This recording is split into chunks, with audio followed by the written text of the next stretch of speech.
Now then, part 6 of my series of first is going to be the first ever pay-per-view put on by the original ECW. So this is going to be a review of 1997's Barely Legal. So let's get straight into this. It was aired on April the 13th, 1997. Came straight from the ECW Arena Live. Great opening montage. It's basically like a graphic came up with the ECW tune, then faded within the graphic was lots of clips of different bits of action, like different wrestlers doing different stuff. Really ahead of its time, I've got to say. It would fit in with today's product easily if you compare that to other stuff like indie companies now. I know ECW wasn't like really an indie because it had like obviously pay-per-view nationwide. Was it nationwide coverage? I know it reached over here as well. It was on Bravo TV at one point, so it was international, wasn't it? With the reach it had. But if you compare it to Ring of Honor, the graphic wise, the graphics in this at the beginning intro were like better than what Ring of Honor put on now.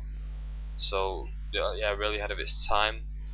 We start off with Joey Styles in the ring. He introduces the show. Basically, he's going through what's going to happen, what like matches are on the card. The Dudleys walk out, fans start chanting the Dudleys suck.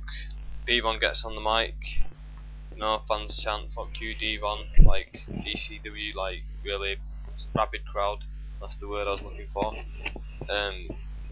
Devon cuts his heel promo. There's like a random video package of like lots of ECW action again, like just another opening video basically. They've already done one which was far better than this. I think this might be one that they'd done for it, but then they'd put together the other one and they just decided to wear both. I don't know, but that's just my guess. Yeah, basically the Eliminators come out. Well, Joel Gertner starts doing his shtick first of all, then the Eliminators come out, total eliminate Joel Gertner, you know the move where it's like a spinning heel kick to the face at the same time as a spinning back move behind him to sort of trip him up. I don't explain what that move is, but yeah. So that leads us straight into our first match, Dudley's Eliminators for the tag titles. It's a decent match, lots of spots, didn't really fit together. You could tell it was just the guy, like the Eliminators wanted to show off what they could do. John Corona's doing all of his amazing stuff. To be fair, it was amazing stuff for a guy of his size, doing backflips and jumping over the top rope and stuff. It was pretty decent. Like the Eliminators won the tag team titles. After the match, Joe Gertner gets on the mic again and says that the Dudleys are actual winners. Obviously they're not.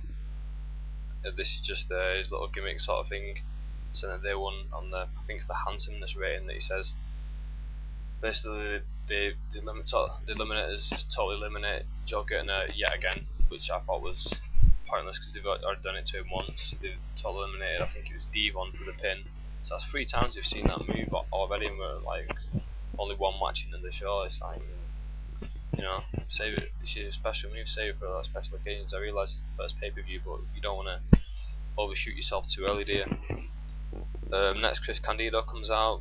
He's complaining that he's not on the first show because he's injured, and he's saying like, he should be on the first show because he's been with ECW since the beginning.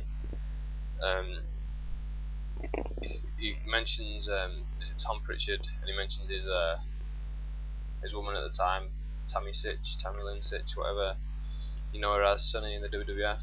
He mentions that they're up in WWF having a good time or whatever, having a bad time. Can't remember what he says about them.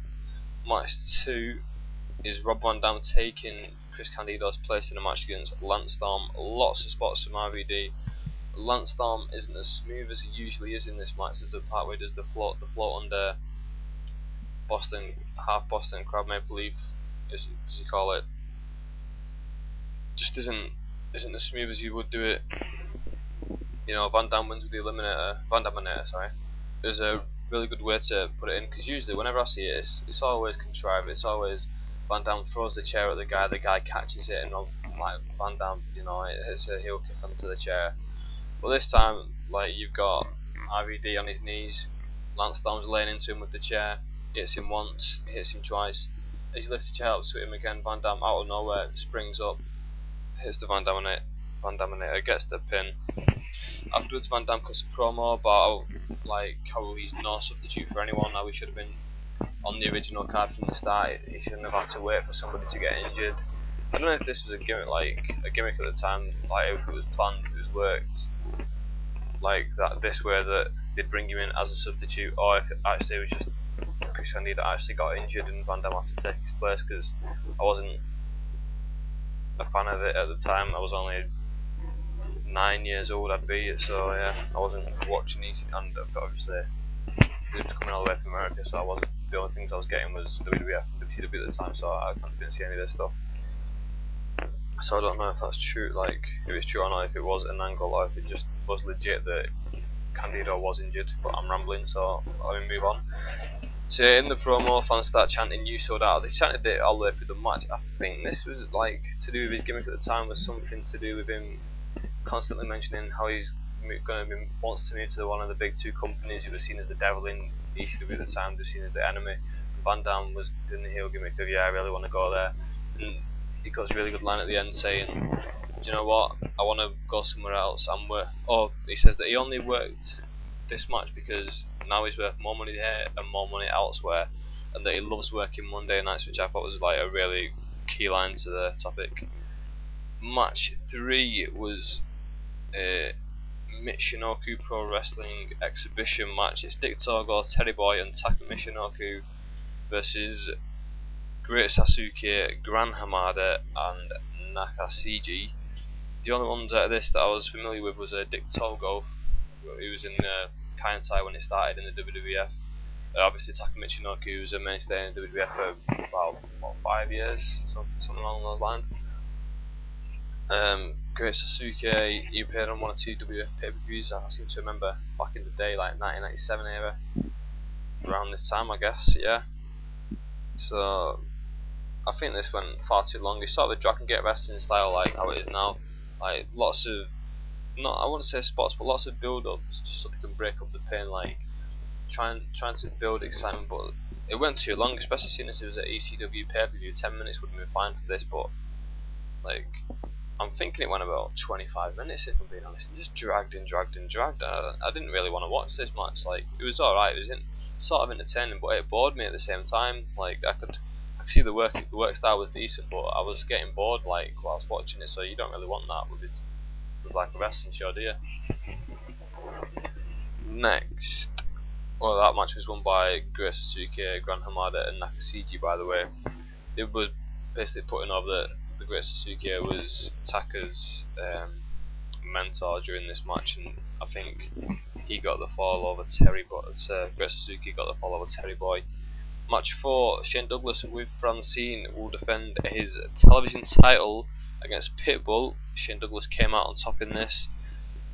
Douglas promo at the beginning saying that he's ECW's franchise, and he came to ECW to build them up and to get them to the promised land, which in professional wrestling he said was pay-per-view, and he's right. That's what the promised land is. I don't know how much to do with him being there that they got it. I don't know how popular it was at the time, but if I'd heard that Shane Douglas was on this show, it wouldn't have made me care, because I'd known for the WWF days, obviously, being a fan, and he was rubbish. I wasn't a fan of him at all. In fact, I liked it, disliked it, but then I was a massive match, so that might have been something to do with it. So yeah, basically through the match they're putting over the Shane Douglas brought Pitbull one's neck, and Pitbull 2 wants revenge. So there's great psychology in this. Pitbull 2 works over Shane Douglas' neck for a long time in this. A long time. They make a deal about how it's something like Pitbull 2, he finds it hard to walk or something, but after his neck injury he's just putting over stuff, and then he gets up out of his chair and he gets involved during the match, and then he gets taken backstage.